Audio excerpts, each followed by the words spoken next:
Boa noite para quem tá aqui ao vivo. Hoje a gente vai falar de um tema que tá cada vez mais sendo relevante no nosso cenário, que é o societário no agro. E eu vou convidar para conversar comigo sobre esse tema um advogado que trabalha com isso na prática há anos, o Rodrigo Turati, que é meu mentorado aqui na nossa mentoria. E ele é super fera, tem uma experiência de muitos anos com o agro e com o societário. E vai trazer pra gente aqui os principais temas que ele lida no dia a dia, o que a gente tem que ter de atenção, como que a gente deve lidar com esse tipo de cliente, com esse tipo de assunto, porque de fato a gente está falando de um tema dentro do direito societário que, se você não dominar, se você não conhecer, você pode acabar entrando em cilada e até colocando um cliente aí numa cilada. Então vamos chamar o Rodrigo aqui já pra gente começar essa live. Deixa eu achar aqui o Rodrigo. Pronto, olha o cara aí. E aí? Tudo bem? Bom, cara, tranquilo. Boa noite. Boa noite.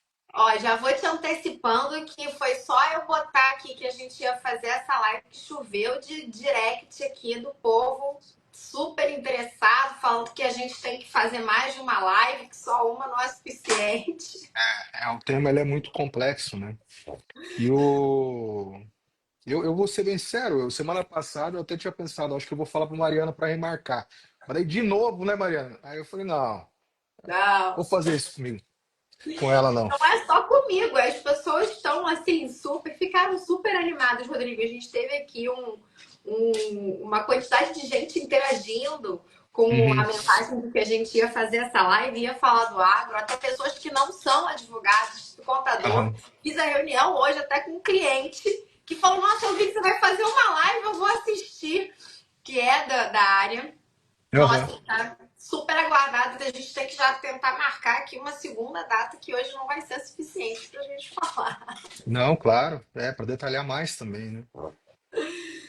Rodrigo, bom, primeiro eu vou te agradecer aqui estar comigo nessa noite aqui, para quem está assistindo depois, durante o dia, tarde, madrugada, para disponibilizar o tempo. Sei que a gente tem a vida corrida, você está super corrido aí, escritório cheio de coisa. Então, super obrigada por ter aceitado esse convite para estar aqui e para falar desse tema que até eu confesso que estou bastante curiosa.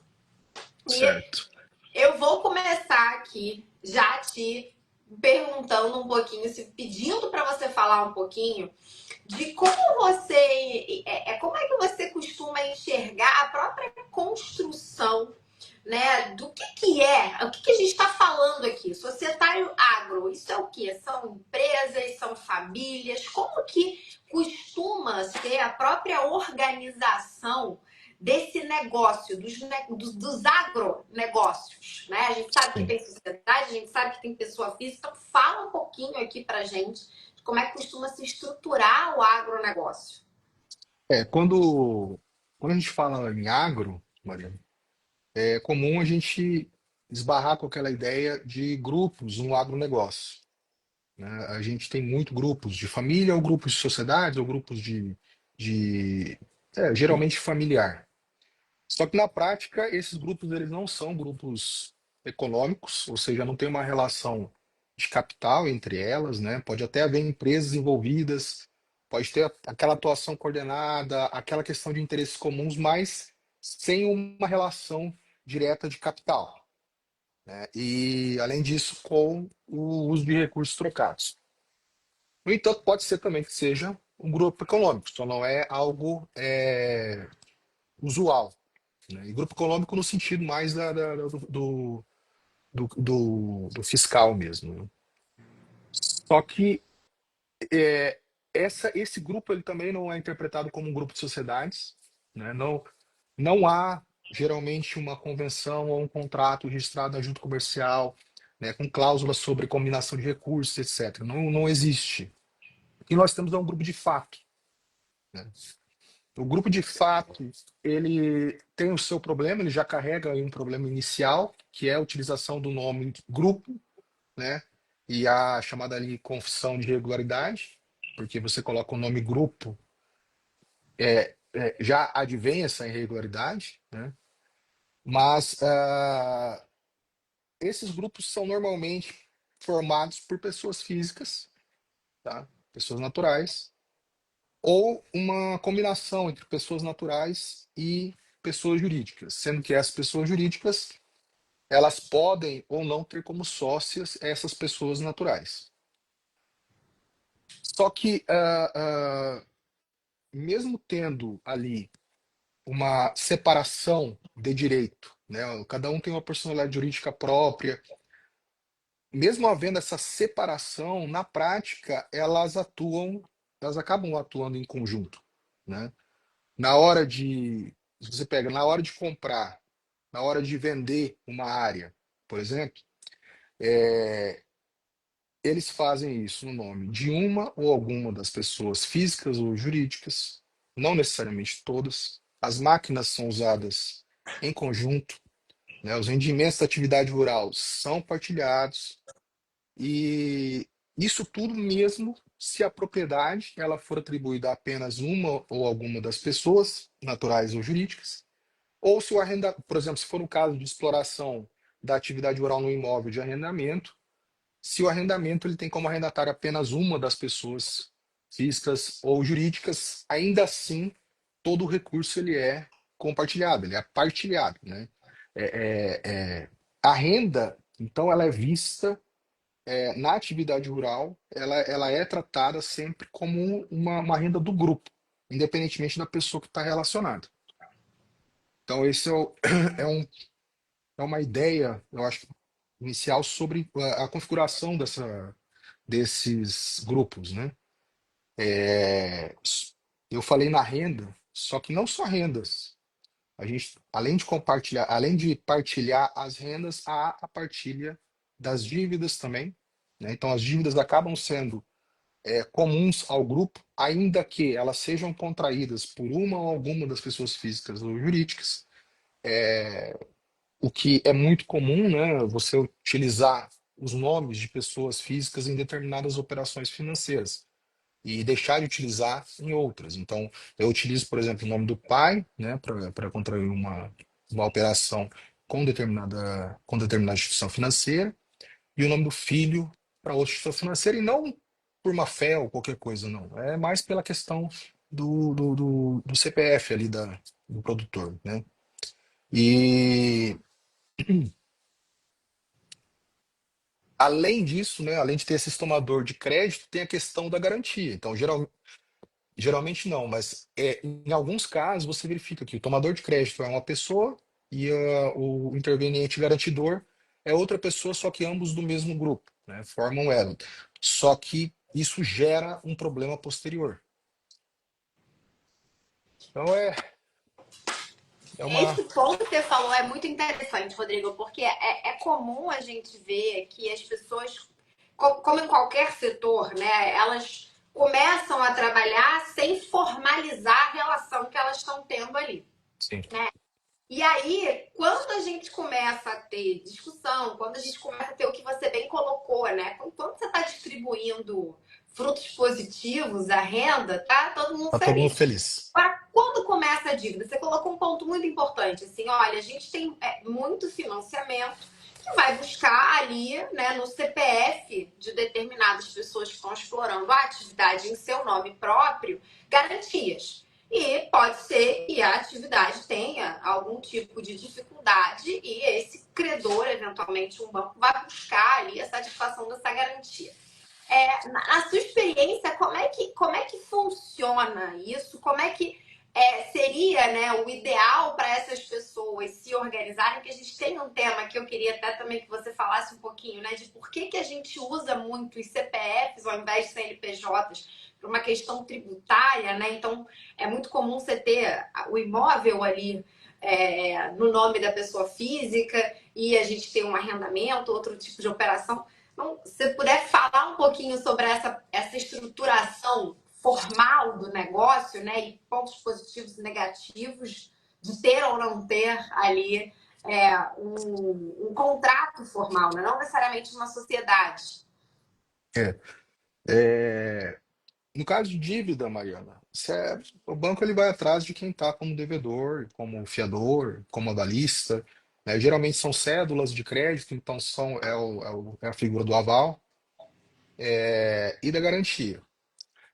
Até há a possibilidade, né? Até eu quero comentar isso melhor depois, mas existe a possibilidade de regulamentar, né, o compartilhamento das onerações, das dívidas, em um determinado contrato, né, um contrato de condomínio comum, em um caso específico, ou de composse, mas isso não gera efeito para o banco vinculativo. Então, no máximo, vai gerar ali perdas e danos. É uma coisa bem mais difícil. Pelo menos existe um escape, né? Mas quando existe, né? Mas quando não há, é mais complicado, porque você não consegue comprovar a relação da dívida dos outros, né? E você perguntou da atividade da pessoa natural, da pessoa física na atividade rural. Eu fiz muito concurso público, sabe, Mariana? Então eu ouvi várias vezes o Pablo Stoso falando sobre pessoa física, não, é pessoa natural, e aquilo lá entrou na minha cabeça de um jeito que eu acabo falando, mas eu me corrijo porque eu não acho que é legal assim ficar falando que é pessoa natural. Mas Mas se é o Pablo que está dizendo, né? A gente só acata. sim, Fera, feraça. Tive é, muita aula com ele também. não, é uma pessoa fantástica. É coração muito grande, as aulas dele sempre foram muito E boas. ele é muito bom. É, o que acontece é que mesmo quando a gente tem um grupo em que há pessoas jurídicas envolvidas, né, por meio de sociedades operacionais, por meio de sociedades patrimoniais e holding, aquela figura mais clássica, né, mesmo quando há essa estruturação, a atividade ela continua sendo desenvolvida na pessoa física. Isso, como você mencionou, é por uma questão tributária, sim, né? A alíquota e a forma de apuração ela é diferente. Só que o imóvel rural ele foi integralizado na PJ. Então, você está exercendo atividade rural no imóvel que é de uma pessoa jurídica. Então, você tem que ter algum contrato, algum instrumento que regulamente esse uso temporário da posse, né? O uso ou, enfim, um instrumento que regule a posse ou o uso temporário da terra, né? Que é o que nos remete ali ao Estatuto da Terra, e o Estatuto da Terra nos fornece dois contratos, o contrato de parceria e o contrato de arrendamento. Dentre os dois, o contrato de parceria é melhor, já que o contrato de arrendamento rural, ele não é considerado, ele gera uma situação em que o arrendante ele não é considerado uma pessoa que exerce atividade rural. E por assim ser, a tributação é a mesma de aluguel, né? O arrendatário não, o arrendatário continua sendo, obviamente, a pessoa que está explorando a atividade rural, ele não vai ter impacto nenhum, mas o arrendante sim. Então, por isso que se faz geralmente contrato de parceria.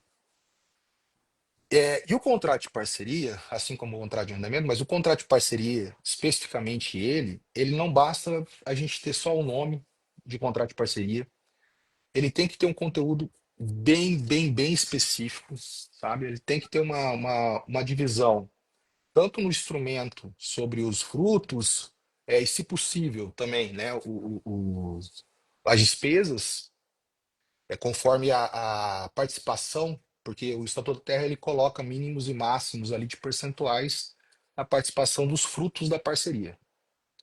Então, às vezes você tem que realocar esse percentual usando as despesas, né? Só que mesmo todo esse conteúdo, ele não pode ser só um mero formalismo. Ele não pode ser isso. Ele tem que ser na prática dessa forma, contabilmente dessa forma.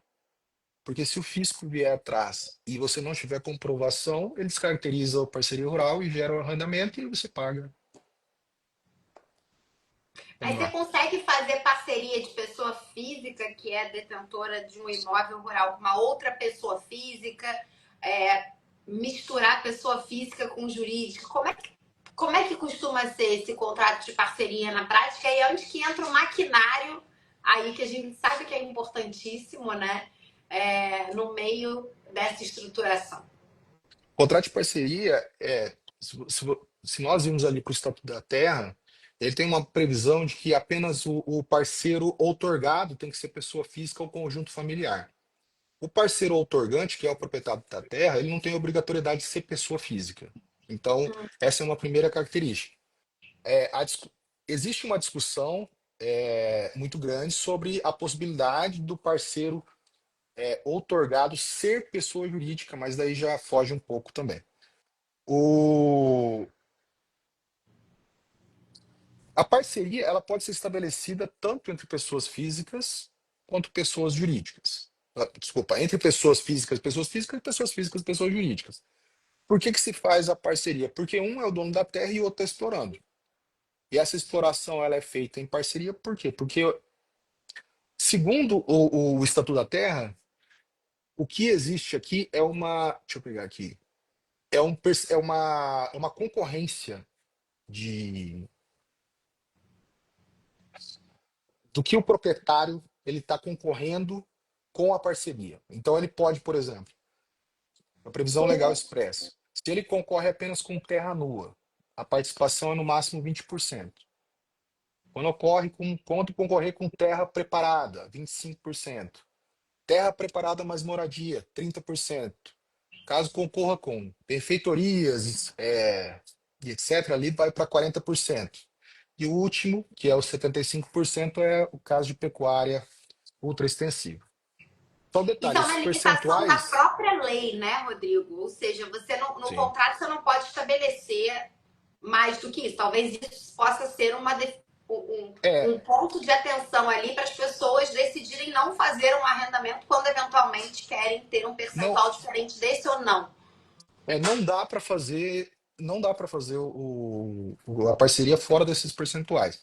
Lembrando sempre que o percentual é o máximo, é o teto. Tá. É, só que, aliás, o porquê que não pode, né? Porque é uma norma de ordem pública, é assim que é vista, né? Então eu não posso afastar ela. Existe também uma discussão muito grande que hoje em dia, o agro de hoje em dia, ele não é o mesmo agro do Estatuto da Terra, né?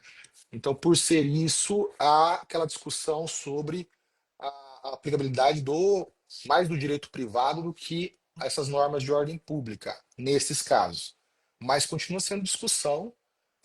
Alguns julgados favorecem, outros não, então é algo que é bom evitar discutir, né? Perfeito. É aquela questão, toda vez que você vai fazer uma. é, no caso nosso, que a gente vai falar hoje, não vai ser sobre estruturação, né?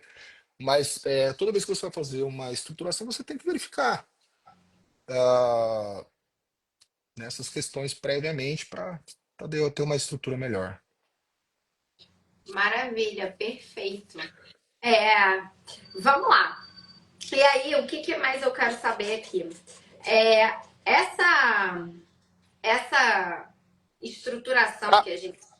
Mariana, só um detalhe, eu me perdi aqui na fala, eu tinha uma coisa para falar, porque você fez uma pergunta sobre a operação, né, no caso da parceria.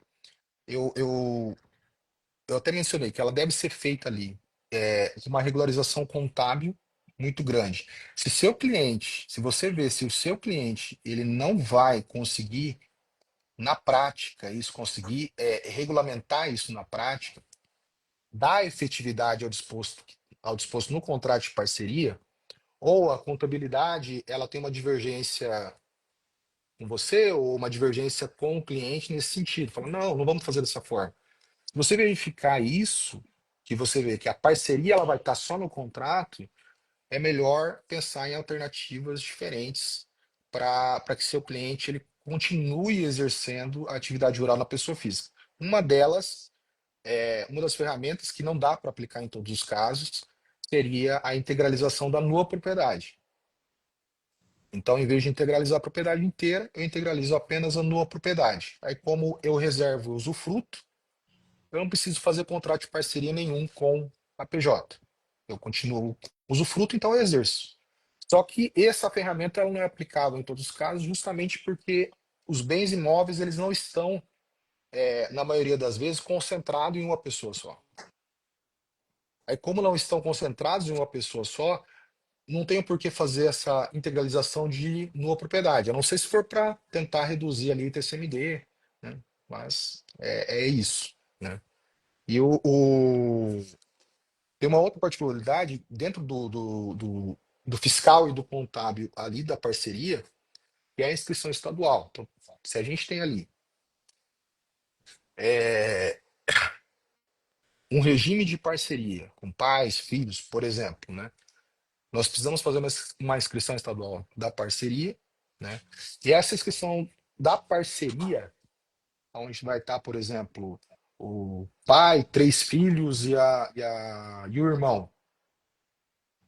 Então são várias pessoas explorando o mesmo imóvel rural. Então essa inscrição estadual, ela vai ter que vir acompanhada, ou no mínimo tem que ter documento para caso seja necessário, para confirmar é, como que todo mundo tem relação e vínculo com esse imóvel rural. Porque o que eu quero dizer? Se você tem ali vamos dizer, uma copropriedade, né? Então, temos uma propriedade tabular, está lá dois proprietários, 50%, 50%. Para eu comprovar o meu vínculo com o imóvel rural, beleza, só basta eu apresentar a matrícula. Fora dessas hipóteses, aí a gente começa em regimes de posse ou de uso temporário. Aí no uso temporário, por exemplo, é arrendamento. Aí o que acontece? Vamos dizer que o arrendamento dessa área, a gente está explorando uma área por arrendamento. O arrendamento desta área está em nome apenas do pai. Nesse caso, os filhos e os irmãos, eles não têm jeito de comprovar o vínculo deles com o imóvel, ainda que estejam exercendo atividade rural. Então tem que ter um documento que ampare isso, né? É o que eu falei, um deles pode ser sim o condomínio comum, né? Alguns chamam de composse, aqui no Mato Grosso especialmente, eu vi bastante instrumentos nesse sentido, onde fazia-se o comodato da PJ para pessoa física, para uma pessoa física, né? E essa pessoa física que detinha o comodato, ela fazia uma composse com os demais para criar a inscrição estadual. Seria a inscrição estadual de todo mundo ali. Lembrando que, mesmo com a inscrição estadual, com todos, essa inscrição estadual ela não vai influenciar em nada com relação à escrituração das receitas dos produtores rurais que continuam sendo separadas, ainda que em regime de parceria. É, além disso, tem o KEPF. Mas não vou nem falar.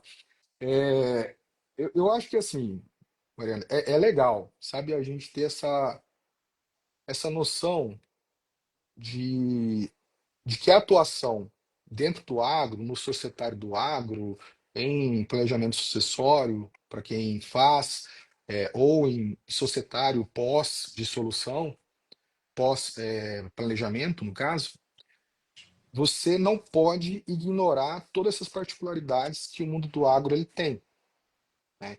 Então, você tem que ter ali uma ideia muito clara e real de como aquele grupo que você está atendendo ele funciona, como ele se organiza, como que ele faz a divisão de lucros, a divisão da partilha ali dos frutos, a questão das áreas irregulares, porque quando você também vai atender um grupo do agro, você se depara muitas vezes com uma exploração de atividade rural em imóvel rural que não está regularizado. Regularizado no sentido, muitas vezes, fundiário. Então, é um imóvel que a matrícula é possivelmente nula, ou o registro está em nome de terceiro, você comprou de uma outra pessoa, ou aqui no Mato Grosso, especialmente, nós temos eu acho que em outros lugares também, mas que eu me recordo, é só aqui no Mato Grosso e lá no Rio Grande do Sul que acontece sempre todas essas coisas. É o deslocamento do título com relação à matrícula, né? Então, o título está em um lugar, a matrícula está em outro, a área está em outro. O deslocamento ou a sobreposição, né? Então nós temos várias matrículas ou vários títulos sobre um só. Essa também é uma figura de irregularidade, apesar de hoje em dia ser bem sanável isso, mas é uma figura de irregularidade. Pode ser que exista, por exemplo, averbações, né, ou registros de oneração, em que você comprou o imóvel do cara, mas tinha uma hipoteca lá e ele ia pagar e ele não pagou. Então é uma certa. Hipoteca não vai impedir a venda, né? Mas vamos dizer alienação fiduciária, então, né? Tem uma alienação fiduciária gravada, registrada na matrícula, vai impedir a transferência, e isso gera ali o impedimento da plenitude dos poderes. Só que, apesar de soar muitas vezes estranho, talvez não para você e para os profissionais que são mais ali do societário puro, né? Que você encontra aquelas empresas mais agressivas, né? Que estão dispostas a colocar um determinado capital sob risco. Nós encontramos isso no agro também, né? Ainda que haja todas essas irregularidades, a pessoa compra. E ela compra por causa do preço, né? Só que ela se calça, né? Ela calça com uma due diligence, por exemplo, para averiguar quais são as fragilidades, né? Como que eu posso sanar essas irregularidades, ou quanto tempo vai levar para que essas irregularidades elas venham a me ocasionar algum problema, e quando vierem, o que que eu vou fazer? E aí eles compram. E você precisa levar isso em consideração também na estruturação da sociedade. Porque é um ativo. Apesar de não estar em propriedade tabular, enfim, né? É um ativo e esse ativo precisa ser levado em consideração. Para o detalhe que faltava para você. Existe mais a isso, né? E é necessário ter essa compreensão, né? Essa organização de como eles se organizam, de como eles funcionam, da forma de compartilhamento de frutos, das dívidas e da produção mesmo, né? E da própria, principalmente, aí eu acho que em todos os casos, a convivência entre todos, né? Porque se eu tenho um grupo familiar em que o imóvel, isso acontece muito nos imóveis de regularização fundiária do, do sistema de assentamento, né? Em que um lote ele é adquirido pelo pai, o outro pelo filho, o outro pela filha, o outro pelo irmão e o outro pelo genro, né? Mas todos os imóveis, na verdade, são só do pai. É, O que soa muito estranho, na verdade, porque não é do pai, né? Se eu fiz a regularização fundiária de assentamento, a propriedade é minha. Porque, mas eu paguei. Tá, mas qual o valor de regularização de fundiária do INCRA? Vai pagar o quê, né? Um valor muito ínfimo. Mas é visto esse patrimônio como um patrimônio comum.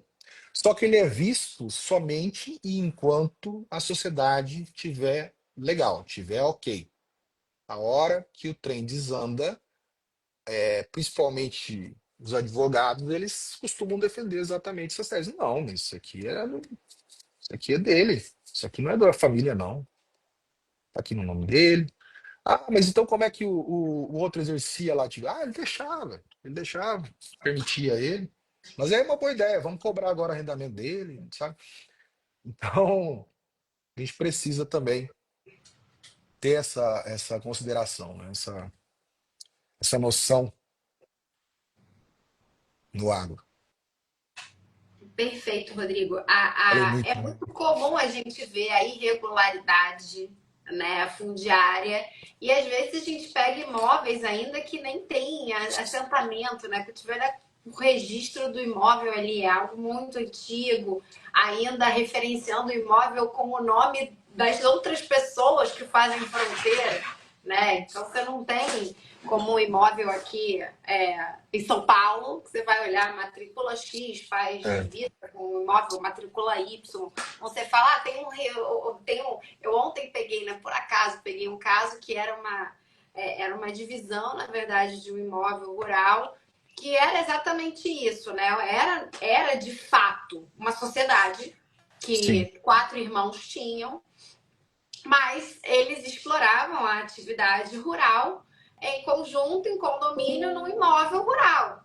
Então, na hora que eles estão se separando ali, a sociedade está se dissolvendo, quando você entra com a ação, você é diferente de se tivesse uma sociedade, um CNPJ constituído, a gente Exato. entraria com uma dissolução parcial de sociedade, né? E aí vai fazer valuation, etc. Nesse É. caso, vai, né, vira uma ação de divisão mesmo, né, de terra e de maquinário, em que você tem que ficar num debate danado para debater que todos eles tinham a mesma cota parte do imóvel e do próprio negócio, do empreendimento, explicar isso para o Poder Judiciário, como é que funciona, né? Rezar para cair na mão de algum juiz que entenda minimamente. Então, assim, é uma dificuldade um pouco maior e para gente que, né, é do societário mais básico, que não é o societário voltado para o agro, é um desafio, né? Porque a nossa cabeça aqui, na minha cabeça, quando eu peguei esse caso para analisar, que envolvia esse processo, nem sou eu que toco o processo, mas eu falei, cara, isso aqui é um bicho diferente, né? Essa pessoa ele está querendo levar para um novo negócio essa parte do terreno, do imóvel rural que ele vai receber e do maquinário que ele vai receber. Eu tenho que É, analisar esse processo de divisão de terra para entender o ativo que ele quer trazer para dentro de um outro negócio e aí é completamente diferente se fosse uma dissolução societária, né? Então, conta um pouquinho, assim, já entrando num próximo tópico, né? Assim, como é que você tá, como é que você enxerga aí os desafios e as formas que a gente tem de tentar mitigar as dificuldades no momento da dissolução, né, do negócio? Como você bem falou, assim, na hora que dá a briga, aí todo mundo quer se apegar ao que está formalmente escrito, né? Quem vai se beneficiar disso, claro. Então, fala um pouquinho para a gente também desse cenário da dissolução, do que é um negócio, né? Não deixa de ser um negócio, mas que ele não está formalizado por meio de um contrato, muitas vezes entre as pessoas que estão explorando, muito menos por um ato constitutivo de uma sociedade, né, regular, mas existe ali uma sociedade de fato que a gente não pode esquecer mas você e que está é falando, diferente. tá falando do societário no agro, mas assim, Mariana, eu acho que a base, ela obviamente está no societário puro, né? Quando eu digo puro, eu não me refiro a básico, eu digo o mais complexo que existe, porque é o societário onde tem as dissoluções, as cisões, é onde você vê isso diariamente, que é o que você, como profissional, exerceu, né, com bastante afinco e exerce ainda com bastante afinco esse societário, que é bem complicado, né? É o que vai para o conselho, mas o rural ele só tem essas particularidades a mais. Ele não, ele tem umas nuances a mais. Ele tem talvez uma preocupação muito mais com as pessoas físicas que envolvem do que com as pessoas jurídicas. Então, eu acho que talvez isso seja diferente, né? A visão, porque quando você está numa operação, por exemplo, de aquisição de cotas, no caso, cessão de cotas para um terceiro. E aí você está negociando primeiro do diligence, depois a minuta, né, que demora um inferno para fazer um, depois para outro. E a minuta daí troca 25 vezes, né? Revisa, altera e etc. Talvez seja mais diferente nesse ponto de vista, né? Porque quando você está se deparando com uma aquisição no caso, uma cessão de cotas, como eu falei, você está preocupado, por exemplo, se você for do lado do comprador, sobre a regularidade da empresa, sobre quais são os reflexos, né, disso, se há ou não a FAQ, quais são as dívidas da sociedade, né, se existem dívidas com sócio, então, né, e como que é ali o capital social e como reflete isso no balanço e etc. Você se preocupa ali só com a pessoa jurídica, realmente. Obviamente, você se preocupa com a pessoa física também, você pede certidão dela e etc.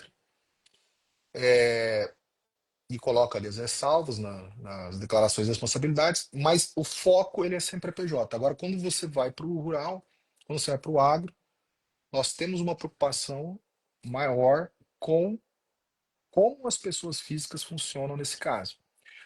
E apesar de o termo, né, do planejamento sucessório ter se tornado nos últimos anos algo muito batido, né, quando nós temos um planejamento sucessório, né, essa criação ali de uma organização com holding, com sociedade patrimonial, sociedade operacional, ele é sim um jeito inteligente de organizar tudo isso. Mas ele é um jeito inteligente de organizar tudo isso, não muito pela questão do que a holding ela proporciona, mas eu acho que muito mais pela questão de você conseguir colocar um holofote nos problemas que até então ninguém está vendo. Ninguém está olhando para aqueles problemas e você detecta.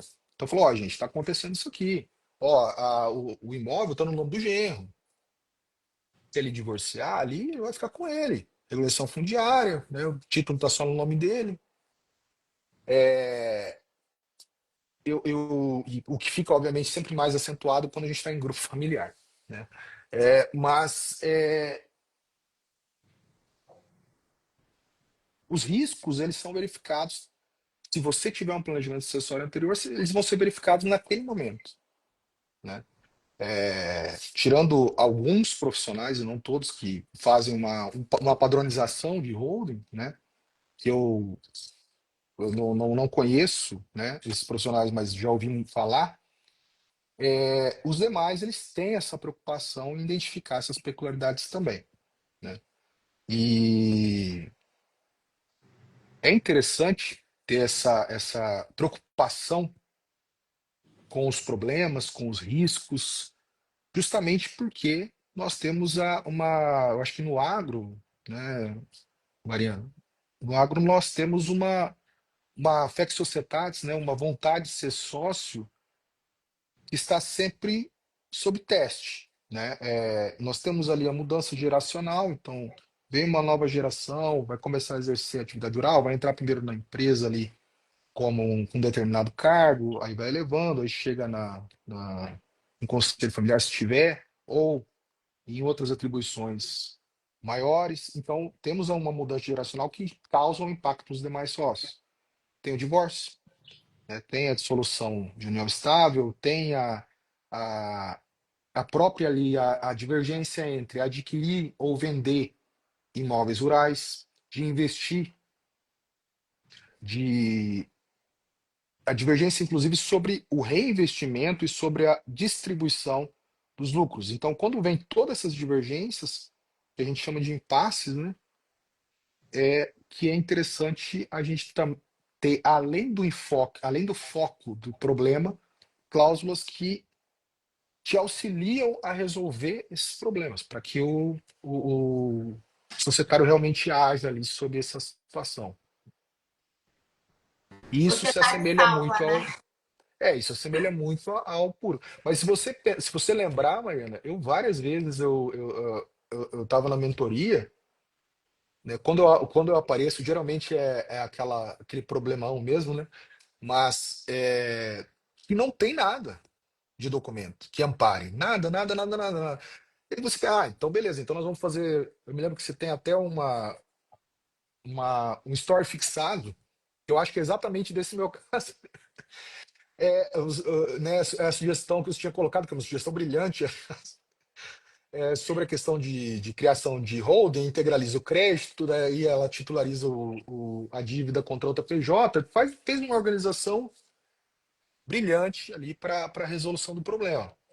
E nesses momentos, nesse embate, a gente tem que ter o conhecimento societário, né? Tem que ler os livros mais clássicos, né? Tem que ter a noção do direito, que o direito societário ele tem muita influência norte-americana, né? Eu me lembro, eu acho que eu já mencionei isso contigo, mas a primeira vez que eu conheci você foi em em um curso, eu não me lembro qual dos cursos da vida em que você tá, do EFI, sobre o movimento, né, de M&A.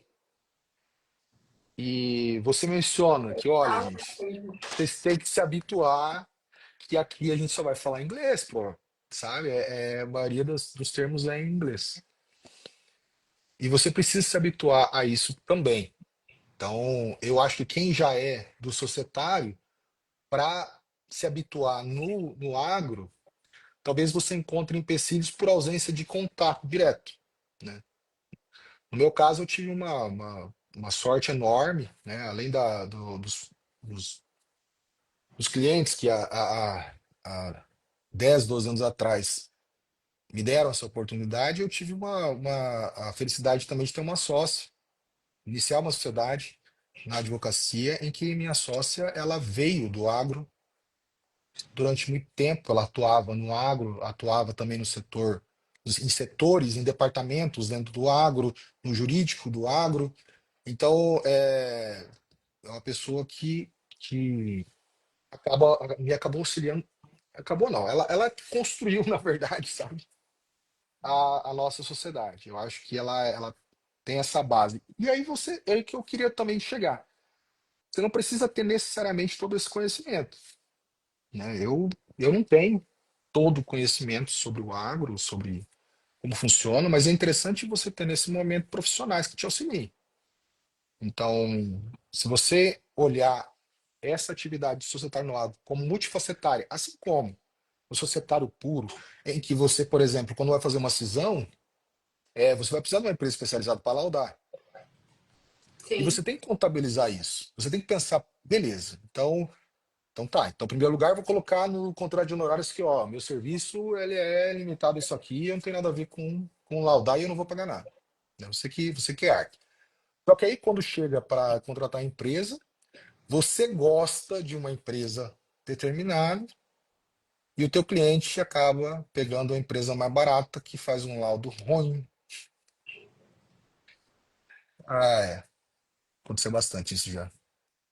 Eu acho que uma vez eu troquei uma ideia contigo sobre quais empresas, porque o cliente ele queria pegar uma empresa muito ruim. Quais outras empresas que eram baratas, mas não era tão ruim assim? Mas não Barato sai achei. caro, né? É um barato que sai caro. É um barato que sai caro. Eu acho que eu até me perdi agora. Comecei um assunto e acabei me perdendo. Não, você estava falando de que a gente tem, né, que o societário, que dentro do agro é muito importante, né, que a gente tendo a base do societário, Isso. a gente consegue surfar bem no que é o agronegócio, né, e estava falando que o agro não é tão complexo quanto parece, mas talvez não seja porque você já lida com isso. E a gente tende a achar que as coisas com que a gente lida não são tão complexas quanto quem não lida pensa, né? Mas assim, existem peculiaridades, eu acho que isso é o bacana, né? Que é o que você estava falando antes, assim, tem pessoas que, por exemplo, estão fazendo um planejamento sucessório aí com profissionais que não têm nenhuma intimidade com o que é o agronegócio. E aí, se você pega uma família que ela é estruturada em cima do agro, como eu tenho, né? Minha família, meu avô que veio de Minas para o Rio de Janeiro fez medicina, mas a família toda do interior de Minas, fazenda, né? Era café, depois virou gado. Então, assim, a família tem, né, um agronegócio ali. E se você pega um advogado que pega uma família dessa, que é estruturada em cima do agronegócio, né, que todas as gerações ali, tudo que foi coletado de fruto, vem do agronegócio, para fazer um planejamento sucessório sem entender do agro, eu acho que isso pode colocar, às vezes, em risco uma eficiência, né? Claro que o societário ali, isso que é importante, que eu acho que é o que você tem de valência aí, né? Que você teve a sua sócia que tem muito contato com o agro e, Sim, consequentemente, você ter um sócio que entende pra caramba, já te faz acelerar o crescimento e o conhecimento, porque ela te dá o caminho das pedras, te fala, pô, aqui não, aqui sim. Então, isso sim. acelera, né, a sua capacidade. Mas muitas vezes a família, ela vai buscar um profissional que está falando ali de planejamento patrimonial sucessório e ela nem tem noção de que Vendendo sonho, né? se não tiver dentro do que é aquela estrutura que está sendo contratada, alguém que realmente entenda, pode estar buscando uma estrutura jurídica que não é tão eficiente, olhando para aquela família, olhando para aquele tipo de negócio. Então, eu acho que É importante, quando você vai fazer planejamento sucessório, é importante você saber o objetivo dele. O que que você quer com o planejamento sucessório? Para você entender se realmente existe ali uma intenção, de planejamento, ou se na verdade é aquela ilusão de uma, não digo ilusão, mas uma dificuldade também. Hoje em dia é muito mais difícil fazer uma organização tributária, planejamento tributário. Eu, se o cliente ele fala que é só planejamento tributário, eu falo, cara, então acho que não é esse caminho, não. Porque esse caminho ele é interessante para você utilizar todas as ferramentas, né? Sim. Agora, só uma. E você falou de São Paulo, de Minas. O... Eu acho que além das particularidades do grupo e da família, é interessante saber as particularidades de cada região. Então, eu atuo aqui em Sinop, que pega aqui o nortão do Mato Grosso. O tipo de produtores rurais ou de pecuaristas, eles se comportam, eles agem, se organizam de uma forma mais diferente do que, por exemplo, os que plantam cana-de-açúcar em São Paulo, que eu tive uma vez uma felicidade ali de atender uma cliente que fazia isso, né, que era que plantava cana-de-açúcar. Ah, eu tive uma dificuldade enorme de conversar com ela, porque tudo que eu falava caía num empecilho de dinheiro. E eu não estava acostumado com isso, porque, né, você vai falar com o pessoal, com o produtor rural aqui, ele, não- se, ele mede, né? Ele olha, tá, vai gastar tanto, mas existe isso de benefício? Beleza, vamos embora, toca, né? E é necessário você respeitar essas diferenças regionais, né? Inclusive quando você vai levar as propostas ao cliente, e muitas vezes na própria região, tendo em vista a diferença ali de atividade, então, um agricultor, né, se comporta diferente de um pecuarista. Um pecuarista isolado, que é só pecuarista, ele é uma pessoa completamente diferente de um agricultor, né? O agricultor, ele tem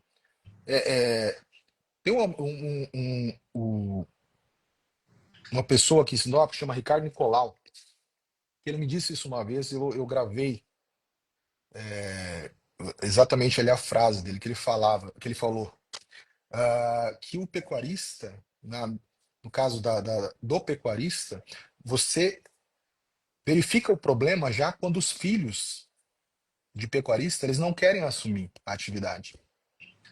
Porque eles passam a vida inteira ouvindo do pai que é difícil, tá, ou a roupa tá baixa, ou tá muito caro, e nunca falando em dinheiro, né? Então, por que que eu vou ir para essa atividade? Já o agricultor não, né? O agricultor ele já pensa de uma maneira diferente, mas isso não é mentalidade, a classificação não, é o tipo de atividade que você está fazendo. Não adianta.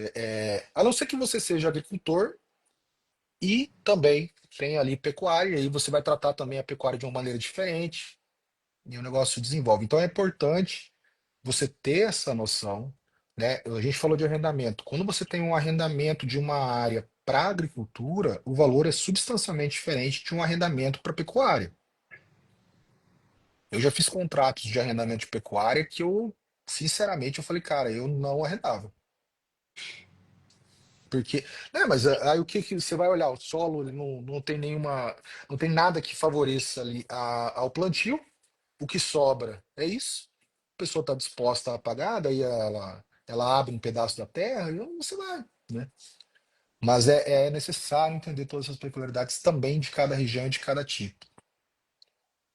Entender é que as famílias se organizam de maneira diferente, né? E acho que talvez esteja no nosso papel também orientar o cliente de que toda escolha que ele fizer para se organizar vai ter lado positivo e negativo. Né? Às vezes, se você estiver falando exclusivamente em recolhimento de tributo da operação hoje, seja melhor você fazer uma estrutura. Mas se você olhar, por exemplo, poxa, que você tem 5 filhos, cada um deles casado com 3 filhos, você está falando É, aí de 20 pessoas brigando quando você morrer.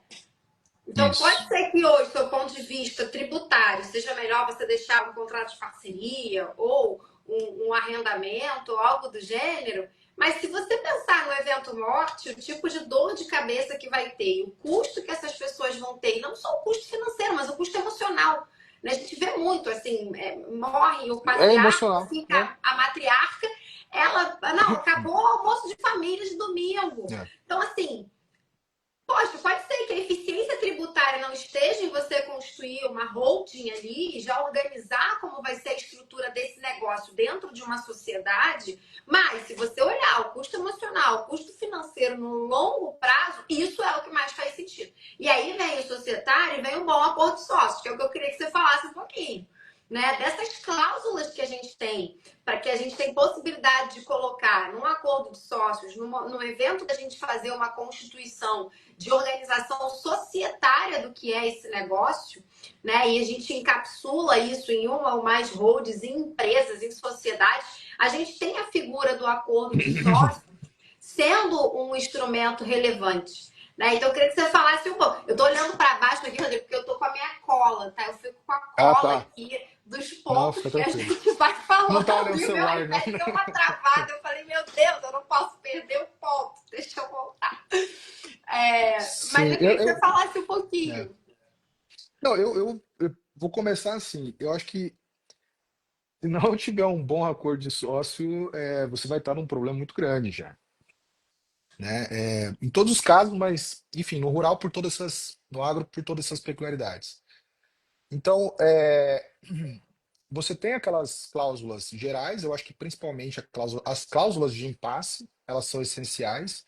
A cláusula de uma cláusula clara de solução parcial, né, de direito de retirada e um procedimento de exercício de direito retirado, com um procedimento de avaliação do valor da cota, do valor do patrimônio, né, para que não fique exclusivamente ali a margem da previsão legal apenas. Então, é necessário, eu acho assim, se você precisar exercer e não tiver nenhuma previsão, é bem complicado. É, aquela, as cláusulas de proteção de minoritário, aí dependendo, obviamente, de quem você está advogando, né? Se é proteção de minoritário ou aumento de poderes do majoritário. Eu já coloquei em acordo de sócio que a sócia X, ela tinha todos os poderes, ela conseguia até dissolver a sociedade, se ela quisesse. E o advogado Perfeito. aceitou, passou. É, esses critérios de avaliação de patrimônio, cara, ele é bem complicado quando a previsão ela não favorece muito, né? Quando ela está em escrituração contábil apenas. Esse é um complicado, porque, né, a escrituração contábil da PJ não vai refletir a escrituração contábil do grupo, que De tem entre si. fato, né? É, esse que é uma outra cláusula. Essa eu nunca coloquei em um acordo, porque eu acho ela agressiva, né? Mas Eu sou acordo sobre dessa. alteração de regime de bens, né? Então, se você alterar o seu regime ali de comunhão, de separação total para comunhão parcial, comunhão universal, isso gera um direito de compra, uma opção, mas eu acho bem agressivo e depende muito de como as pessoas que estão falando, porque você tem que caminhar ali de um jeito aonde você não dificulte o negócio, onde você já não ocasione de cara uma dissolução antes mesmo de você organizar toda a parte societária. Mas outra coisa, como nós estamos diante de mudança geracional, é interessante também cláusulas sobre os fundadores, quem são os fundadores, se for no caso de SA, por exemplo, e quais são os privilégios que eles têm, né? Então, vamos dizer assim, no caso de SA, a diretoria. Então, a diretoria ela vai ser composta, enquanto tiver fundador vivo, vai ser composta apenas por fundador, mais ninguém, né? É, se houver empate na votação, por exemplo, vamos dizer que né, quatro ali diretores, em caso de empate, o que prevalece? É interessante ter já essas previsões contidas no acordo de sócio, não só no agro, mas em todos, né? Mas, como eu falei, é mais acentuado só pelas questões particulares. Trazer também no acordo de sócio essa situação da sociedade de fato, desde que, obviamente, você não faça o registro, né, do acordo, se fique só entre vocês. O que também é bom lembrar, né, porque você não vai colocar tudo num acordo de sócio que você vai registrar junto, né? Perfeito. Senão vai aparecer muita coisa errada lá. E sem falar que você já teve aquela impressão quando você está fazendo um acordo de sócio, você pensa, cara, será que é legal isso mesmo? Porque você começa a se exceder tanto nas cláusulas que você começa a duvidar da legalidade da cláusula que você está fazendo. Aí imagina Mas levar tem isso no. cláusula que a gente fala para o cliente que é o seguinte: tem cláusula que a gente fala para o cliente, olha, o efeito dessa cláusula aqui é meramente psicológico, é É, inexequível, é sim, psicológico.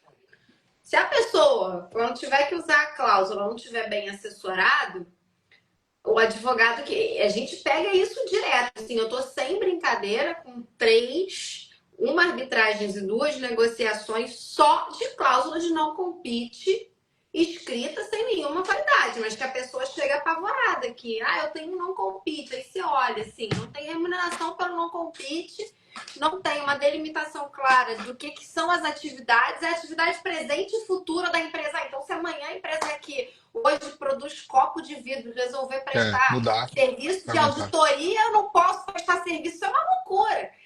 Não tem remuneração, assim, a remuneração é ínfima. Né? Tô com um caso aqui que é bem interessante, que é uma pessoa que tem um não compete ali, recebe a maior parte da remuneração variável, né, atrelada ao desempenho, e a cláusula de não compete fala que o pagamento do não compete é pelo fixo, que não representa nem um quinto do que essa pessoa recebe. É óbvio que isso é abusivo. Mas, então, assim, a gente tem essas Isso, cláusulas que a nossa função, quando coloca, é dizer para o cliente: olha, a gente pode colocar essa cláusula, mas essa cláusula tem um efeito psicológico. Isso aqui, se tiver uma briga lá na frente, você vai perder. Tá claro? Tamo só junto? É? Sim, Ou a não, é gente. Porque importante. uma coisa que eu falo, Rodrigo, que eu gosto de falar é o seguinte: olha, eu prefiro, quando eu estou do lado mais fraco e eu vejo uma cláusula abusiva, eu prefiro deixar ela abusiva Eu do que faço isso, né? mexer e transformar ela numa cláusula Legal. lícita, É, exequível contra o meu cliente. eu Deixa também. abusiva. Tem um não compete de 50 anos pagando R$ 1. Ótimo, deixa aí, Deixa deixa aí. junto. Se a gente precisar, Deixa se a gente essa. precisar, afasta. Porque essa Sim. é É. fácil se eu tiver que bater nela. Agora, se eu conserto, fica ruim pro Você meu começa a lado. trocar minuto falando, não, mas doutora, qual que vai ser a delimitação da área da não concorrência? É, as atividades, né? Porque tá lá, por exemplo, são as atividades do objeto social, vamos dizer. Beleza, se eu mudar o objeto social, então vou poder, né? Se você começar a ajudar, você prejudica teu contrato.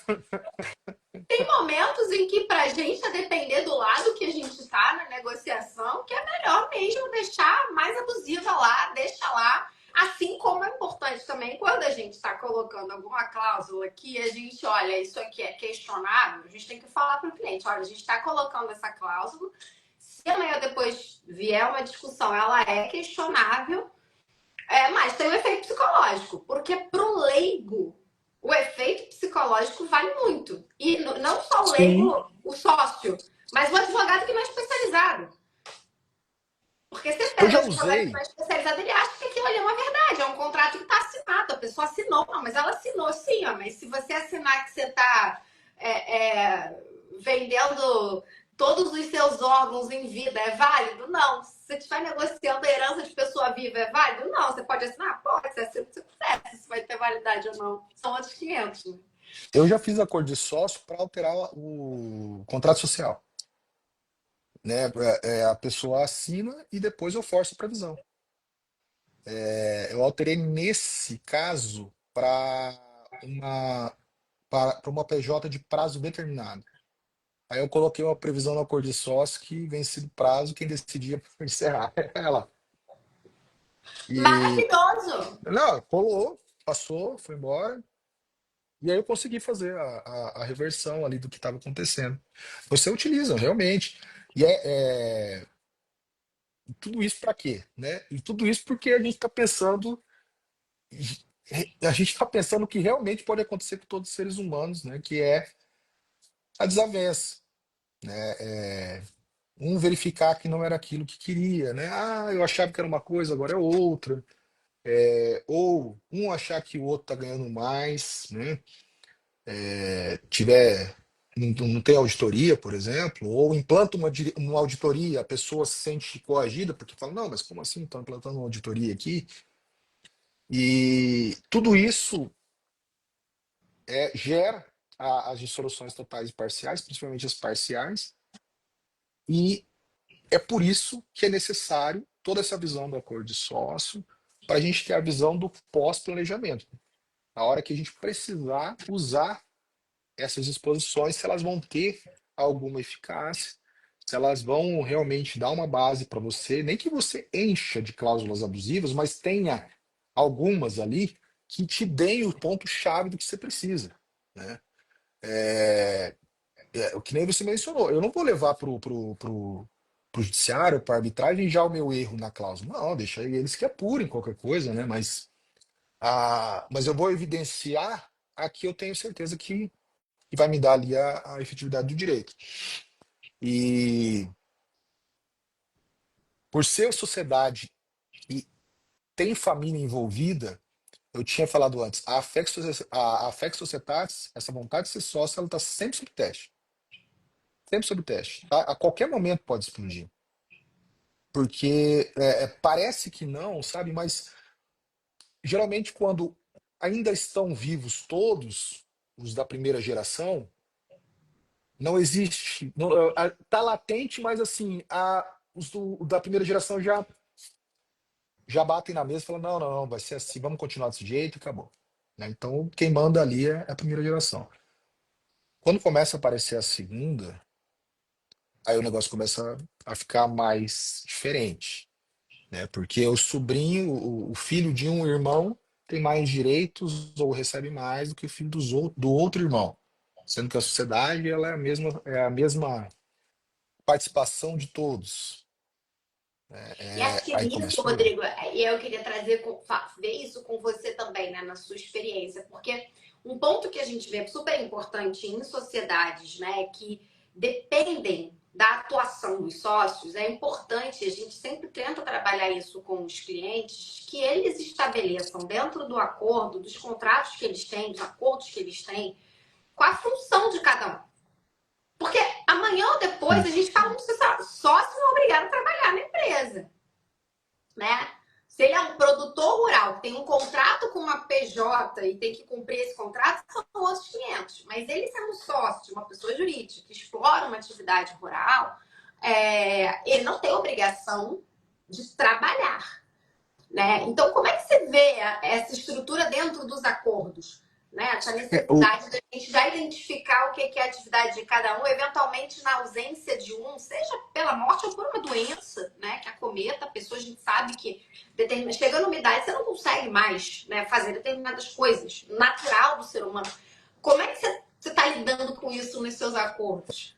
Pois a gente vê isso geralmente em grupos maiores que envolvem outras atividades além da atividade rural. Então, por exemplo, existe a atividade rural, mas eles também têm uma revenda, ou eles têm uma revenda de máquinas ou de insumos, eles têm uma outra empresa, são tudo empresas sempre ligadas ao agro, mas, sabe, ficam beirando para algumas vezes ali favorecer preços também para você conseguir investir na sociedade. E aí, quando você está com essa situação na mão, tem sócios que têm mais afinidade com determinadas atividades dentro desse grupo. Então, existe atividade lá na exploração da atividade rural? Existe, então beleza. Só que dentro da exploração da atividade rural tem a agricultura e tem a pecuária. Quem tem mais afinco com cada atividade dessas, né? Com relação à venda do soja, com relação ou do milho, ou com relação à exportação, ou sobre a questão da revenda de insumos, da revenda de máquinas, quem tem mais afinidade. E aí você separa por classes dentro no caso do SA, você separa por classe de diretor, né? Você enumera, tem que enumerar muito bem enumerado, quais são as atribuições de cada diretor, até onde eles podem chegar e cuidar muito com abusividade em cada uma delas, né? Que né, é importante ter esse cuidado. Se você coloca, eu já vi vários acordos sócios, eu não estou questionando a validade, mas em que, ok, tinha 8 diretores, só que um deles é o que era o Capitão Planeta, sabe? Era a união de todos e ele tinha todos os poderes. Maravilhoso. Sem questionar a validade nem nada, eu acho que é interessante você cuidar, porque o objetivo dessa separação clara, ela não dificultar a atividade, mas sim clarear. Então, existe diretor de finanças, existe o diretor o diretor de exportação, o diretor comercial, De essa operação. operacional e essa divisão ela é necessária, não em todos os casos, tá, Mariana? Porque quando você está em um grupo estritamente familiar, o que você está tentando evitar naquele momento não é isso. O que você está tentando colocar naquele momento é outra coisa. Eles não chegaram nesse patamar ainda, né? Então, o que você está querendo cuidar é desses aspectos que eu falei, de regularização, de regularizar o imóvel fiscal ou tributário, ou as obrigações e direitos. Mas quando eles vão progredindo, começam a acontecer esses outros problemas. E aí você precisa ter uma divisão clara. Então, a assunção, inclusive, né, dos cargos de diretoria, quem pode assumir, quem não pode, é, assim, são previsões que eu vejo muito quando nós estamos diante de empresas de investimento no agro. Então, é uma empresa que não exerce atividade no agro propriamente dita, né, mas ela se beneficia da atividade como um investimento, e esse investimento ele é compartilhado entre os sócios, mas não na forma de investimento, na forma também de benefícios.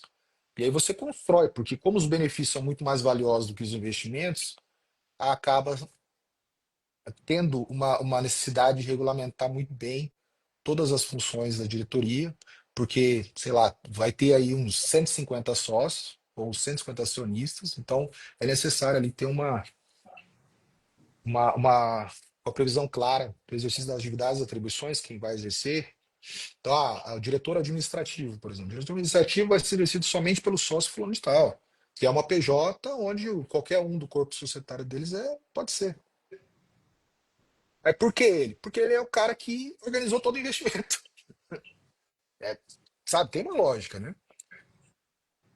É bom ter essa E a lógica também. consequência de quem não exerce ou de quem extrapola aqueles limites de atuação, né, Rodrigo? Porque a gente define muito bem esses cargos, a gente define muito bem, como você acabou de colocar, quem é que vai ter, né, o poder decisório de indicação da pessoa física que vai exercer aquele cargo. Mas tem que.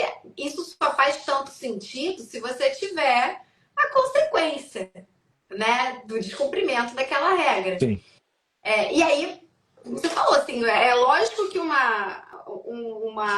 negócio estruturado numa família com 5 pessoas vai ser diferente de um negócio que já tem um investidor qualificado lá, que vai estar É, só captando investimento.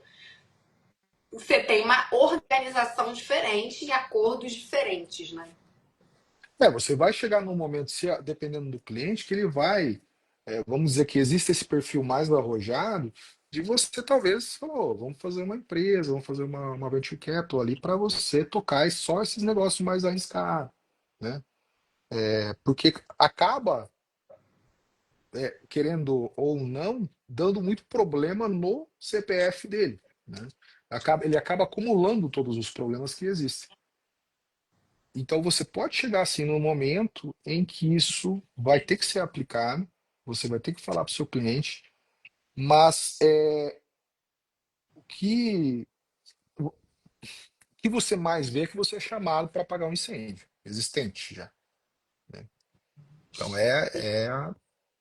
olha, aconteceu tal coisa. E é muito depois de tudo ter acontecido, né? Sei lá, é mútuo, por exemplo, né? Essa troca, que nem eu falei no começo, a troca de recursos entre as pessoas dentro do grupo de fato, ela é feita, isso é clássico, por meio de contrato de mútuo. Eles como não existe um regulamento que possibilita a troca de recursos, que é o grupo das sociedades, então eu acabo fazendo por contrato de mútuo. E esse mútuo daí não tem juros, ou tem juros de 1% ao ano, que não é mútuo, né?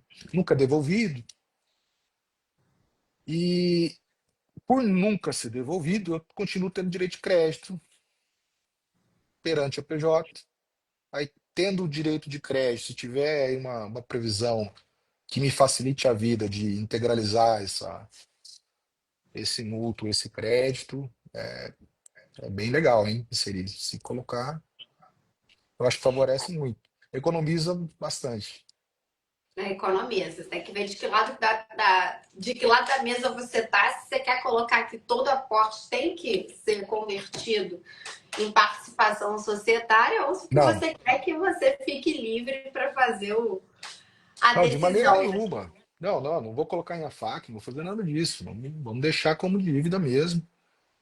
Mas, se eu quiser um dia, talvez, integralizar essa dívida, Transformar. é, Rodrigo, pra gente, acho que a gente passaria 5 horas aqui só falando do societário rural aqui, falando de estratégia, falando das consequências, né, das brigas, né, dos litígios, da dissolução, é. da separação. Mas eu queria que você falasse algum ponto que eventualmente eu não levantei aqui, que você acha importante para quem, né, para quem está começando a atuar, para quem já atua, dentro do que é a sua experiência. Se você pudesse falar, acrescentar mais algum ponto, o que você acha que faltou a gente falar aqui, que é importante? Não, nós falamos sobre tudo, mas eu acho que é importante só deixar bem frisado isso que eu já tinha falado sobre o profissional, ele não está sozinho nessa atividade societária no agro, ele precisa ter outras pessoas, então ele precisa ter um engenheiro, né? Porque o engenheiro que vai ter um contato com um diário maior, a não ser que você tenha uma plataforma contratada, onde faz uma investigação já sobre a titulação, sobre aspectos de embargo ambiental, por exemplo, sobre análise do solo, sobre, enfim. A não ser que você tenha essa plataforma, você vai precisar do engenheiro. E mesmo se você tem essa plataforma, muito provavelmente, que é a que eu uso, você vai precisar do engenheiro para laudar, porque a plataforma ela não te dá um laudo. Existem relatórios e tal, mas você vai precisar dele. Você vai precisar do contador. Eu acho que no societário em geral, a gente precisa de uma pessoa que a gente confia, né? É sempre bom ter ali os contatinhos das empresas especializadas em cisão, porque toda vez que você está numa dissolução parcial, muito provavelmente, se você está numa organização societária, você vai ter que fazer operações de cisões, porque as empresas elas vão precisar, né, ser cindidas. Ou, por exemplo, só existe uma sociedade patrimonial, todos os imóveis estão lá dentro. Só que eu vou ficar com um imóvel tal, outro com um imóvel tal, então a gente precisa fazer operações de cisão, de integralização.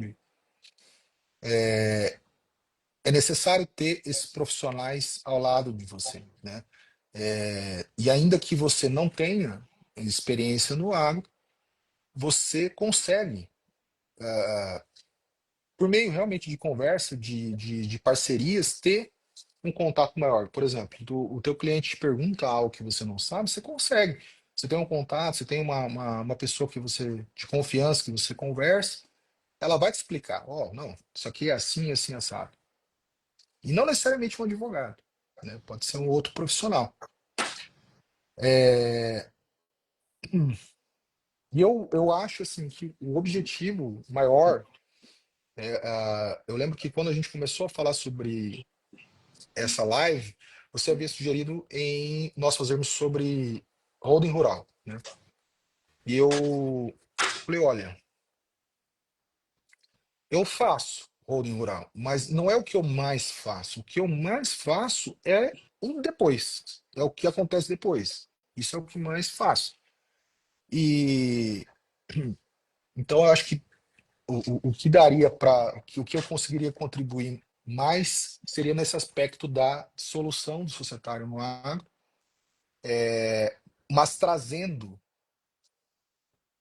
o começo, que é a importância de você categorizar aquela atividade, para que você tenha uma visão de pós-planejamento muito nítida, muito clara, muito bem procedimentalizada, sem que você dependa de fazer assembleias e reuniões e, enfim, né? E uma cláusula de arbitragem, se você realmente estiver disposto aí a arcar com os honorários, porque não é barato. Eu acho que eu já vi gente colocando, cara, cláusula de arbitragem em uma sociedade muito pequena. E eu não sei se não consultam ali quais são os valores, né, que giram em torno dessa arbitragem, mas os honorários periciais ali são enormes. Então, Uma opção que a gente tem quando as pessoas querem colocar arbitragem, às vezes por uma especificidade do negócio, a gente às vezes coloca que assim, se os direitos envolvidos na discussão forem até X valor, é assim, força. Se for acima de X valor, a gente vai para arbitragem. Então, assim, não é uma forma híbrida que às vezes a gente tende a acomodar das pessoas gostarem, né, preferirem ter o seu debate numa arbitragem que tem as suas vantagens, né, mais sério. tem suas vantagens. Você pode encontrar pessoas mais especializadas do que um juiz, né, e a assessoria que ele vai ter, e a confidencialidade, né, porque a sua briga, se você vai para uma arbitragem, ela tá ali dentro da Câmara e aquilo não vai, né, não vai sair dali. Mas isso, como você colocou, assim, financeiramente, às vezes, o que você vai gastar para debater, você E às gasta vezes não pagando. só o financeiro, né? Nas cláusulas de arbitragem que eu já fiz, eu inseri principalmente a execução das cláusulas ser fora da arbitragem, né? Por conta de uma divergência mesmo que com um dos profissionais que você me indicou, eu acho que com os dois lá, o Rodrigo e o, e o Lucas, né, pessoas fantásticas. Não tem o que falar, os dois são muito bons. Eles me comunicaram sobre isso, acabaram me avisando. E isso também é importante, esse exemplo, por quê? Porque eu não sei nada de arbitragem. Eu não sei nada de arbitragem e eu reconheço isso.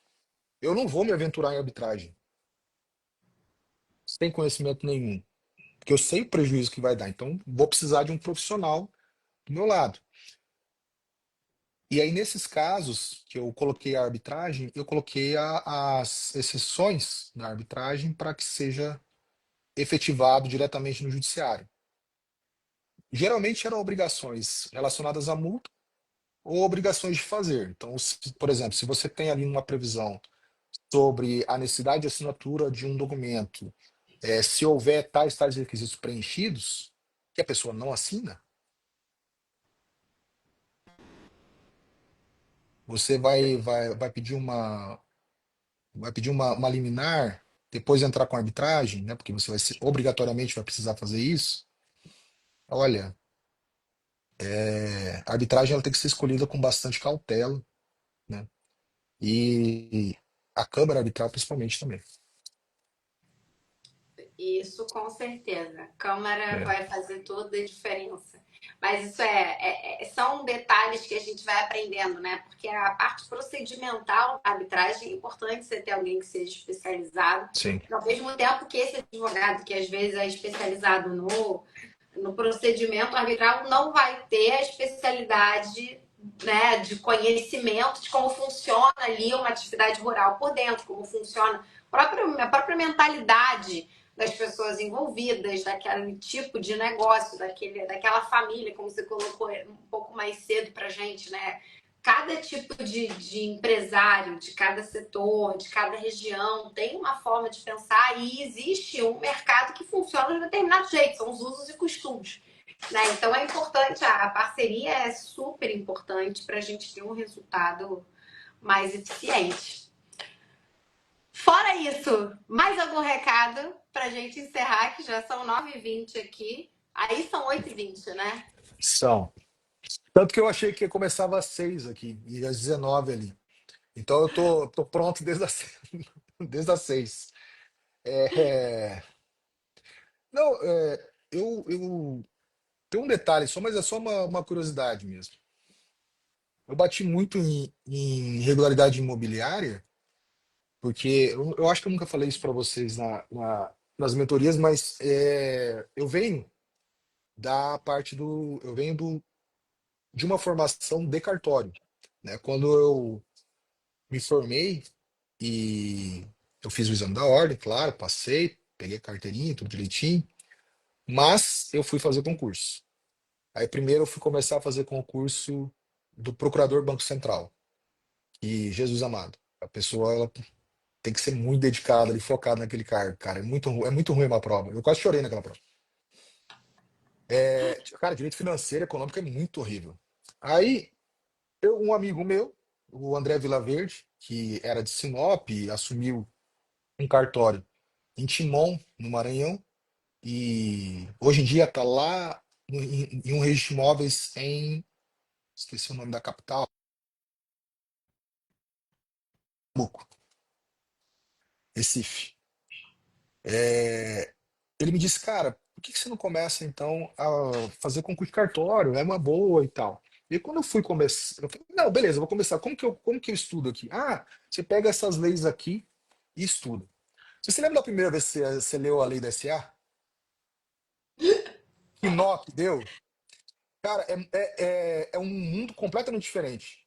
Só que a hora que você entra, e ainda mais naquela época, quando eu comecei a fazer um curso, que era 2011, 2010, 2011, que tinha pouca gente, hoje em dia tem um monte, mas tinha pouca gente, nós tínhamos poucos livros também, você tinha que desenvolver muitas teses, porque os artigos eles eram muito incompletos. Ok, deixa eu ir já para o que eu queria falar. Bom, aí quando eu assumi o primeiro cartório, na verdade não o primeiro, eu só assumi esse, e aí quando minha filha nasceu, eu dei tchau tchau e voltei para Sinop. Eu assumi um cartório lá em Alto Alegre do Maranhão, uma cidade fantástica, assim, pessoas fantásticas. Só que o sistema registral no Maranhão é um sistema muito ruim, porque os interinos, que eram os antigos oficiais, eles fizeram muita cagada, sabe, na parte registral. Então, no meu caso, o que que acontecia? Falar bem, bem brevemente, só para entender o contexto, por que que eu bato em cima de regularização. No meu caso, era aberta uma matrícula da cidade inteira, da parte urbana, uma da parte rural, e a titularidade era da prefeitura por doação feita pelo INCRA, com a condição de regularizar a ocupação das pessoas que estivessem lá. Todo o Maranhão nasceu com assentamento. O que que a prefeitura fazia para regularizar? Ela fazia uma autorização de escritura pública de doação, a pessoa levava no cartório, o cartorário fazia, o registrador, que era o mesmo, era o tabelião registrador, fazia a escritura pública de doação, não recolhia ITCMD, pegava aquela escritura, averbava na matrícula mãe e abria uma nova matrícula sem fazer qualquer cálculo de remanescente da área. Quando eu cheguei lá, eu tive uma matrícula onde tinha 5.000 averbações. Tava tudo picotado. Eu não tinha nem como delimitar, nem saber aonde que estava o imóvel. E o que eu me deparei foi o que muitas pessoas ali no Maranhão se depararam. A gente acabou se unindo ali e conseguimos uma edição de uma normativa de regularização fundiária, que era o provimento, acho que 11 de 2013, um provimento de regularização fundiária, e tinha um procedimento de regularizar imóveis nessa situação, ou seja, estou lá ocupando, a prefeitura é a dona ali, mas então, e a prefeitura mesmo, tá? Não é município, tá na matrícula da prefeitura, tá o órgão. É a proprietária. Como que eu vou regularizar essa situação? Porque doação não dá, porque vai ter ITCD, né? Aí, esse provimento ele deu poderes absolutos para o registrador conduzir toda a regularização desta área. E a gente fazia, então, na época, um procedimento muito parecido com o uso capião hoje em dia, né, o uso capião extrajudicial. Fazia uma ata notarial, essa ata notarial fazia uma constatação, né, do local, a pessoa realmente mora lá, pegava testemunha, tirava foto, pedia anuência para a prefeitura, para o Estado, para a União, e aí terminava e encerrava a regularização. E por que que a gente fez tudo isso? Porque se a gente não regularizasse esses imóveis, a grande questão é que a gente não ia ganhar dinheiro. Nenhum, né? Porque iria paralisar todas as matrículas. Se eu fosse com essa informação ao magistrado, que é o corregedor de justiça da comarca, ele provavelmente iria bloquear as matrículas, porque, né, é mais fácil fazer o bloqueio das matrículas e depois a gente vê isso. Só que bloquear as matrículas, né, tem também o mesmo problema. Então, é, é, essa regularização, esse espírito de regularizar imóveis, ele nasce em mim porque eu contei a história muito breve, mas eu fiquei uns longos meses, sabe, batendo a cabeça para saber como que eu ia fazer para conseguir fazer uma escritura e registrar, porque eu não conseguia fazer por conta de toda essa irregularidade. E eu não queria me submeter a fazer o mesmo procedimento que era feito antes. Então, quando eu renunciei lá em Alto Alegre e voltei para Sinop e montei o escritório de advocacia, eu e minha sócia, a gente começou e até hoje em dia a gente tem essas atividades, era no agro e na regularização imobiliária e fundiária. E como eu já falei, cara, desse tema durante muito tempo e eu sempre quero transparecer, sabe, como é fabuloso a gente conseguir fazer regularização de um imóvel, porque a pessoa está travada, né? Quando eu vejo situações de irregularidade imobiliária na, no societário, me chama mais atenção, porque né, de forma, não sei se é instintiva, mas eu quero regularizar, eu quero falar, não, vamos pegar e vamos olhar o que está acontecendo aqui e tal. E, querendo ou não, tem a sua importância. Então, por isso que eu bati um pouco mais ali na regularização, uma parte, mas é diante esse histórico, né, essa vivência que apanhei bastante. Mas é relevantíssimo, né? Porque é a base ali do que a gente está falando, né? De atividade rural, né? Sem a terra, tem atividade. Você perde a terra, acabou, não tem o que. O objeto da holding, você monta uma estrutura linda, perdeu a terra, Tem um outro fator só, Mariana, último. pontapé. Só uma questão. É importante, isso sim é importante, fazer algum curso de finanças no agro, tá? Para você entender alguns os contratos de operações de crédito, né? Não são contratos típicos, então não existe uma previsão e nem uma nominação disso no Código Civil ou qualquer outro lugar, mas existem. E além desses contratos, por exemplo, o barter, existem ainda as cédulas de crédito, nem cédulas de crédito, são cédulas de produto rural. A cédula de produto rural ela tem mecanismos assim muito diferenciados e, sabe, existem cursos muito bons de finanças no agro.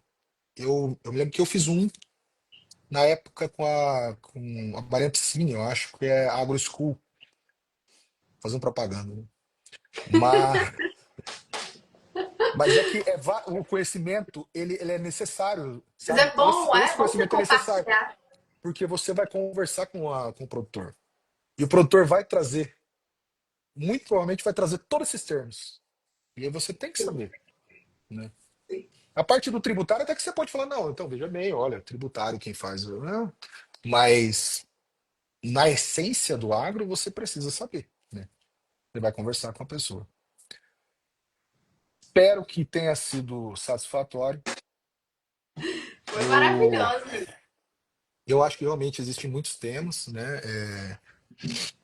Eu não consegui, de forma alguma, construir um roteiro especificado em uma determinada parte, porque tem toda essa questão para falar antes. Mas se realmente tiver uma outra oportunidade, estou à disposição para a gente conversar sobre mais coisas relacionadas a isso, né? Talvez até operações de crédito, CPR, RJ ali, do lado Já do. fica aí o tema da próxima live, então, com o Rodrigo. A gente vai falar das operações de crédito dentro do que é atividade rural. É muito interessante. Eu mesma não tenho esse conhecimento, não tenho essa intimidade com o tema e volta e meia aparece porque dentro do mercado financeiro está crescendo cada vez mais as Sim, operações de crédito envolvendo atividade rural. Então, sim. assim, é um temaço. Temaço. E é legal você ter dado essa dica, porque eu também não conhecia e tenho certeza que as pessoas iam ficar perguntando assim, se tem alguma indicação de curso para fazer. Rodrigo, foi um super prazer estar com você aqui hoje. Mais uma vez, Igualmente. muito obrigada por ter aceito o convite, por estar compartilhando com a gente, né, seu conhecimento, sua experiência, né, contar um pouco também da sua história, né, e trazendo a relevância, né, de você ter esse multiconhecimento para lidar com esse tipo de empresa que é importantíssimo, né? Não é uma empresa que te exige só um conhecimento, ela te exige muitos conhecimentos. Então, assim, foi fantástico estar com você hoje. A gente tomou aí é, 1 hora e meia da sua noite. Muito, muito, muito obrigada. É, as portas estão abertas, a gente já tem aqui um tema para a próxima live. E aí, Perfeito. deixo para você terminar e dar um recado geralzão e se despedir aqui de quem está assistindo a gente. Olha, eu já falei muito, Maria, mas É só uma despedida. o que é. Olha, eu agradeço muito, eu sou o seu fã, mas faz muito tempo, Maria. Então, para mim é um prazer enorme estar aqui, tá? Acho que as pessoas que seguem você estão vendo esse vídeo são pessoas extremamente qualificadas. E eu acho que se for para deixar algo fixado, né, na mente de cada um, é justamente de que que o agro, o societário no agro não é uma barreira. Você pode transpor e com o auxílio de outras pessoas, né, sem que você tenha necessariamente ter todo esse conhecimento. Bom, para quem não segue o Rodrigo, já segue o Rodrigo, Rodrigo Turati. E querendo parceria no agro, fala com ele, como você pode perceber. O cara é fera, entende pra caramba. E tem essa humildade de falar pra gente: não, não entendo tanto, veja bem. Esse é o Rodrigo, super humilde aqui com a gente. E tocou em pontos aqui muito importantes, Rodrigo. Mais uma vez, muito obrigada. E um bom Obrigado. descanso para quem está assistindo a gente à noite. Bom dia para quem está assistindo de manhã. Quem assistir picado também, tudo certo. Foi maravilhoso estar com você. Obrigado, Maria. Boa noite, gente. Boa Tchau, noite. tchau. Tchau, tchau.